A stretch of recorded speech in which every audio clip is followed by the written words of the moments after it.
My name is Sarah, and my favorite trait about myself is my lips. I love my lips because, I don't know, growing up, that was just one of my favorite things about myself, and obviously I struggled with a lot more things in high school about how I look, and my lips were just like always like my favorite thing. So I was happy about that. I mean, it's so hard to feel happy about things that you have because you forget what you don't have. I would describe self-love as, I think it's a perspective about yourself and about others. Like, it's so hard to, see a lot of people around you and think, oh my god, they're so beautiful, and like not believe in yourself as well. So I think just stepping outside of the box and like really embracing yourself and not forgetting that at the end of the day that you're in this body, and then creating positive environment for yourself is so important for you to feel good about yourself. Self-love, it's hard, it's not easy, like it's actually like it's a journey, like obviously some people deal with it a lot differently. Some people, they know from the beginning, or it's something that doesn't come for a very long time. I think it's also about the people around you as well. It's hard to love yourself first. I have a lot of really close and beautiful people in my life, and if I'm ever feeling down, I think that security net of the ones you love around you is so important, because sometimes you can't help yourself, and that's totally okay. It could be with anything, like stress of like work or studies, relationships, love, hate, it could be anything, but if you don't have that support system, like how can you pull yourself out of that like critical bubble?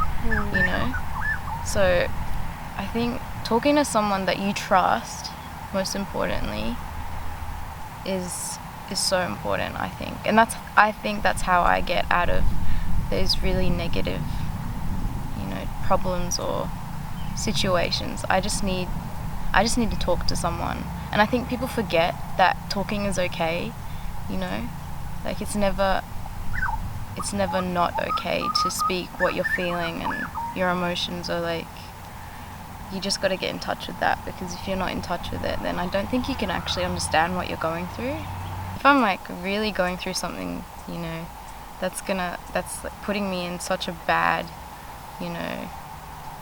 feeling, or I'm just not myself, I'm just not the person that, I wake up every day to be, or I am, it's so helpful just to write down your feelings. And I don't know, some people deal with it in different ways, but for me personally, I think it's like just even writing down angry words, it helps so much, because like I look back months later and I'll put the date on the top of the page and I'll be like, wow, that was 2 months ago, and I feel nothing about that problem that I do right now, So just recently I went away for 3 months to intern in Vietnam.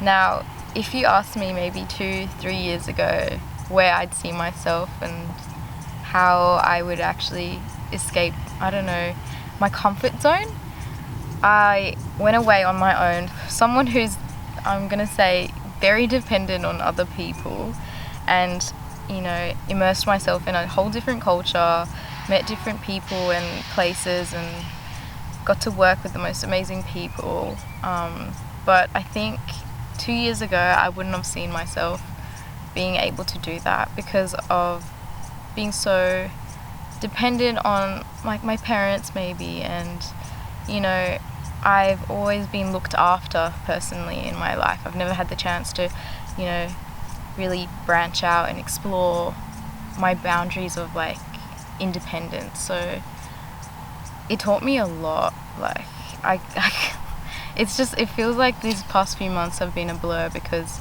it was so far from what I know or what I knew. But being able to be so dependent on myself has like I feel like I'm a whole new person. I don't know, I feel like I've maybe aged 5 years in advance or something. It was a turning point for me, because I didn't expect myself to be so strong, and obviously there was really hard times being on my own. not having my mom there or like my best friend to be like, keep going, it's okay, like that, I was that voice telling myself to do that, you know. And I think going back to self-love and self-worth, that's what you need to do. If there's no one else telling you that, you know, it's so hard to forget about the important things in life, but if you know yourself and you know that you can trust yourself, then I think you've got what it takes to, you know, push yourself all the way.